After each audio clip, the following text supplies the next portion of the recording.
the Can-Am Challenge at Laguna Seca. It's a race, a test of courage, a happening, a see and be seen weekend in the California sun. People are what the Can-Am Challenge is all about.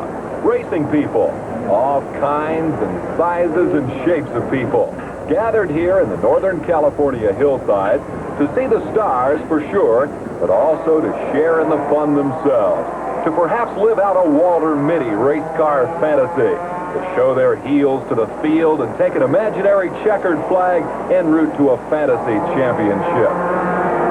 But these crowds have also come for the real thing. The point standings highlight this deciding round of the Can-Am Challenge. A season-long battle for supremacy finds three men, Unser, Holbert, and Sullivan, all with a shot at the title. Al Unser Jr., freckle-faced son of a three-time Indy 500 winner. Al Holbert, the respected veteran who missed the season opener but has battled back. And Danny Sullivan, the young Charger, who knows full well what he's got to do today. The championship? I'd have to win, and the two Als have to finish below. I think Al Holbert has to finish below fourth and Junior below fifth, or they have to finish fourth and fifth. I think that would give it to me. Or if you won and they both broke. Yeah. That would do it? Or if I won and I shoved both of them off. You know, that would do it as well. But I would still need the points. Actually, 60 points would. I still need the point. I still have to win the championship. I see. And with Jeff Brabham up there going quick at the moment, that's going to be another one I have to push off. As the mechanics tend to the hundreds of technological details of a successful Can-Am team, let's see how the contenders qualified for this showdown. On the pole with a new track record, Can-Am rookie Al Unser Jr., winner of the first two races. Jeff Brabham, son of the legendary Jack Brabham, second fastest in only his second series outing since winning the championship last year.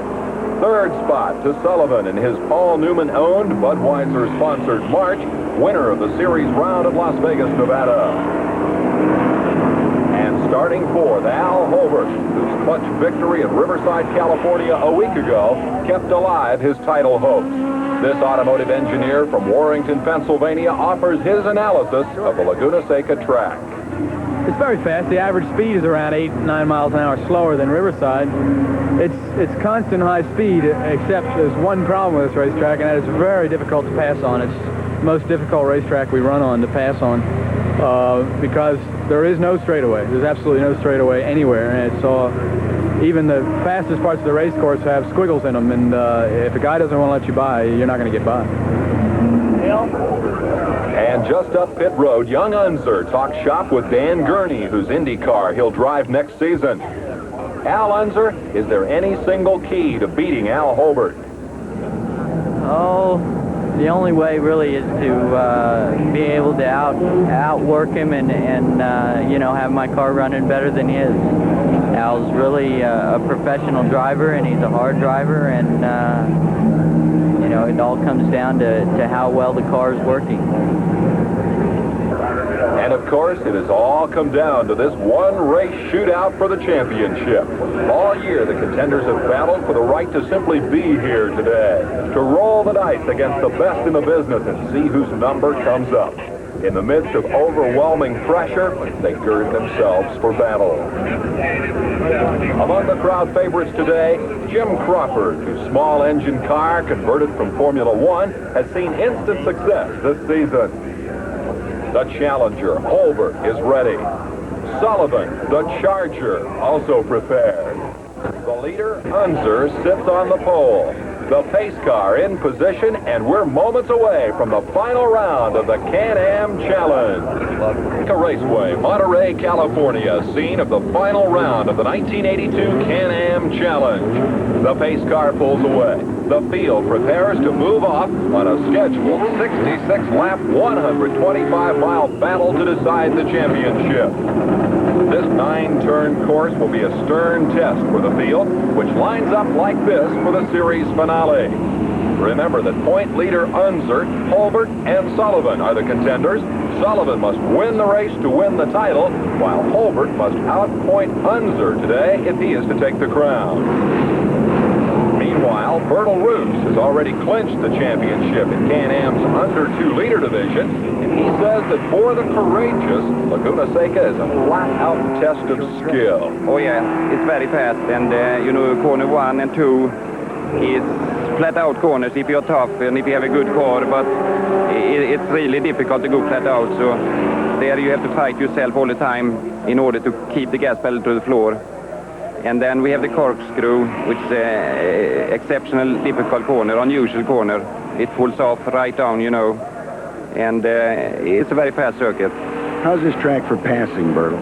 I think it's the most difficult track all season to pass on. It's just about impossible. The guy in front must do a really serious mistake if you should have a chance to pass.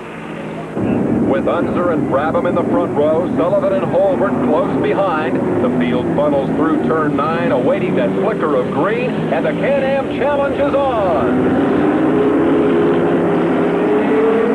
The closest thing to a straightaway at Laguna is this rush to turn 1. Al Unser Jr. has grabbed the lead from Brabham, Holbert, and Sullivan.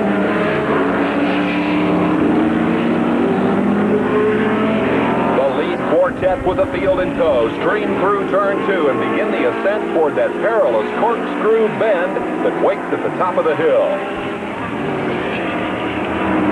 Teammates for today, Unser and Brabham lead the assault on turn 6 and 6A. But Holbert is in trouble in the corkscrew. Contact, perhaps with Danny Sullivan, sends Holbert spinning on the first lap. Another car tangles with Holbert's stricken machine. Al trying desperately to get back into the battle. He knows that he cannot spot Unser any kind of lead today. But for Holbert and those who fail to get around his stricken BDS Racing #1, this could be a very, very long afternoon. At last, Holbert able to extricate himself from that tangle of misfortune. His championship hopes have been dealt a serious blow here at Laguna's famous corkscrew. But what a break for Al Unser Jr., the 20-year-old wunderkind of Can-Am, who hurdles on down the hill into the tight left-hand turn 9, last turn on the track. Unser leads his teammate Jeff Brabham, and he now provides a helpful buffer between Unser and his challengers as the Rick Gallas-owned cars hurdle on. From the back of the pack, a bruised but not yet beaten Al Holbert on track in his pursuit of the championship. Eddie Wax is on pit road. His car lost its rear wing in that corkscrew shunt with Holbert. And here is third place Danny Sullivan, the Louisville, Kentucky campaigner whose problems inside the race car include a minor difficulty with his neck. Well, it's broken. But That isn't too bad as long as your head doesn't fall off. he says it's not much chance of it falling off. It's just a break, but my spine is a little bit out, as I gather are most people's, but because of the hammering that you take in the race car and the these stiff ground effects cars and all the loads, and we're getting through turns 2 and 3 down here at 165 miles an hour, and probably pulling a lead. It just finally said I've had enough, and it got a little stiff and tingling in my arm. So. Well, such problems might well douse the enthusiasm of a mere mortal, but not of a Can-Am stalwart like Danny Sullivan or Al Unser Jr., little Al, who uses every inch of racetrack to keep his challengers at bay. On the main straightaway, Al Holbert in the red #1 presses on. Meanwhile, the Eddie Wax crew is about to replace that wing lost in Holbert's corkscrew tangle. Mike Allen's number 59 also showing severe body damage from that incident. He skitters around the racetrack. And for the moment, Laguna Seca belongs to a 20-year-old youngster following in the footsteps of a famous father. Al Unser Jr. leads this final round of the Can-Am Challenge. Victory today would give this awesomely talented kid a stunning Can-Am championship in his rookie season. Second spot belongs to Jeff Brabham. Third is Danny Sullivan as the action continues at Laguna Seca. Fans cheering on their favorites provide the excitement.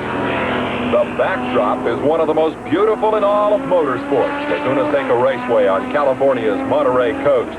But the Can-Am Challenge story is Al Unser Jr. as he carves his way through the back markers, seeking his 4th win of the year and the series championship that goes with it.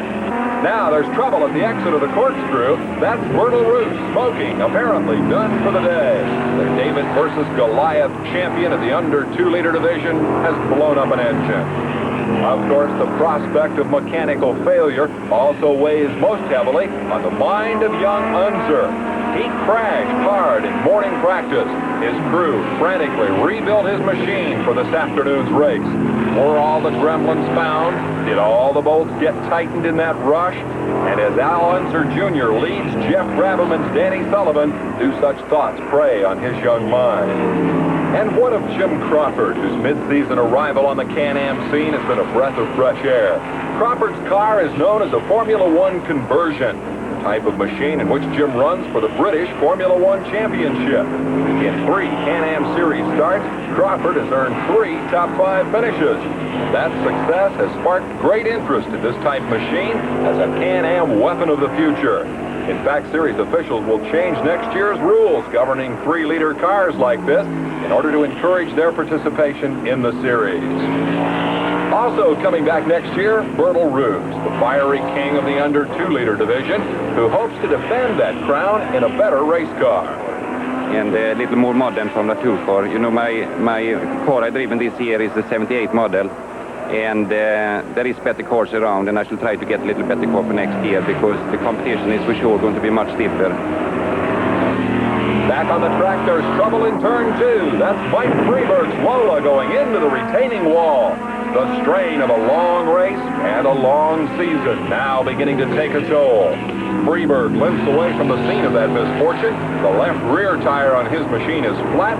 With a host of challengers bearing down on him, that's going to complicate his problem of getting safely back to the pits.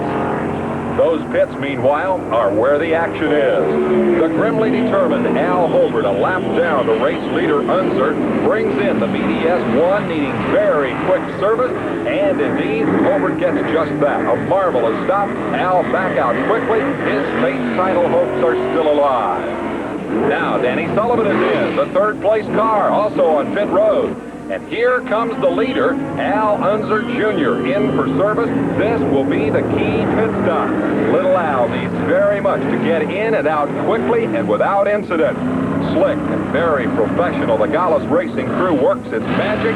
Unser is away, but Danny Sullivan has climbed out of his race car. Danny, what's the problem? Well, the first problem I had was passing a back marker, under 2-liter car, and got alongside of me and just turned into me.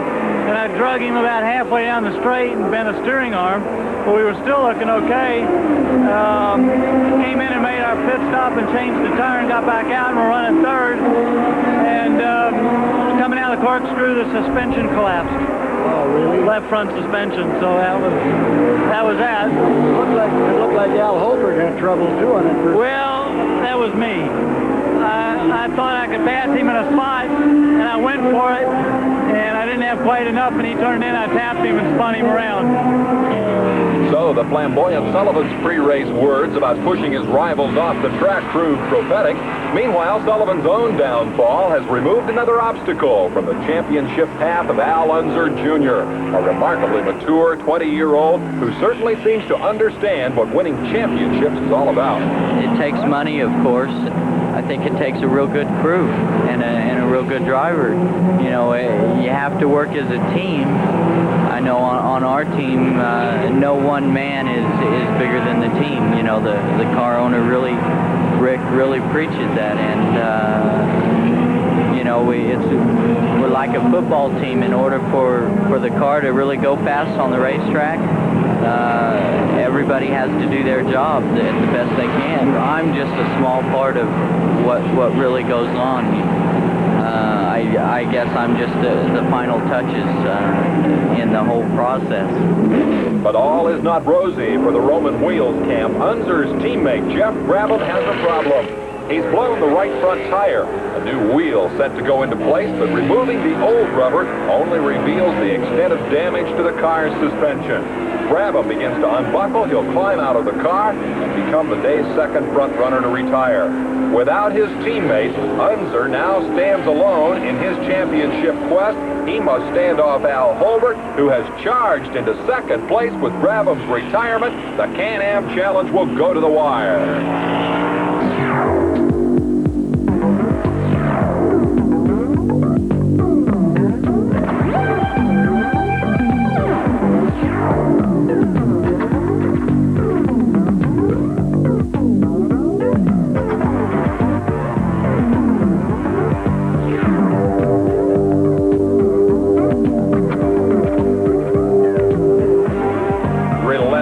The Can-Am Challenge rushes toward its conclusion. Al Unser Jr., the front-runner, defending his lead against the onslaught of Al Holbert, who has battled back from his early misfortune to stalk the leader, and perhaps with a bit of racing luck to pull out the championship. In third place, in traffic, number 73, emerging star Jim Crawford, well on his way to a fourth consecutive top 5 finish. Throughout this 9-race campaign, the two Als have battled. Holbert has won 4 races, Unser 3. But Holbert missed the series opening round, forcing him to play catch-up. Now, with the clock running out, the laps winding down, Holbert's pursuit of Unser takes on a desperate air. A pass alone is not enough. Holbert needs an Unser misfortune if he's going to pull out the title. But for his part, little Al looks strong, confident, the look perhaps of a Can-Am champion in the making. Third place Crawford holds that spot, will lock up a 5th place series ranking. Impressive for a man who drove just half the season. Al Unser Jr., 6 laps away from the championship, but there's trouble. John Graham has crashed. Holbert clips the wreck with his rear wing. That will be the fatal blow to Holbert's title hopes. Unser screams into the corkscrew. Holbert limps along behind, the wings dangling, the all-important aerodynamics of his car destroyed. In the wink of an eye, a great battle between 2 great competitors has abruptly ended. The cars are flagged off the track due to the Graham accident. John, by the way, is okay. Al Holbert's twice wounded racer limps to the pits. Al Unser Jr. wins the Can-Am Championship. The checkers fall on a silent field. The race completed after 60 of 66 laps. Holbert and crew performed marvelously, but came up short. Al Unser Jr.'s uncharacteristic walk to victory lane must certainly prompt thoughts of a family dynasty. Surely little Al is following in the footsteps of his father, 3 times winner of the famed Indy 500. Well, I really don't know. If I could try to follow my dad's footsteps, I think that would be the greatest thing in my life, you know. If I can just do half of what he's done, I'll be real satisfied. Unser also had high praise for his crew, whose Johnny-on-the-spot rebuilding of his race car after that morning warm-up crash was one key to the championship. Yeah, they really did. I can't express enough of how hard they worked and how good of a job they did. The car went back to the same it was, and you know, it just felt super out there. I was able to run wide open in 2 and 3, and just you know, it was back to the same it was. They just did a super job. They're really super good, I tell you. And so it's hugs all around for the Unser family and the Rick Gallas crew, but the moment belongs to little Al. How long can that nickname stick to one so talented as this? As an 85-pound teenager, Al Jr. manhandled a sprint car to win after win in his native New Mexico. As a precocious road racer, he won last year's Super V championship on his first try. Now he has reached the pinnacle of North American road racing. Al Unser Jr., king of the Can-Am Challenge. And so peace returns to the Monterey Peninsula. The engines fall silent. The season is over. And in this moment of quiet beauty and serenity, the drivers pause. Live from the 24 Hours of Daytona, the motorcycle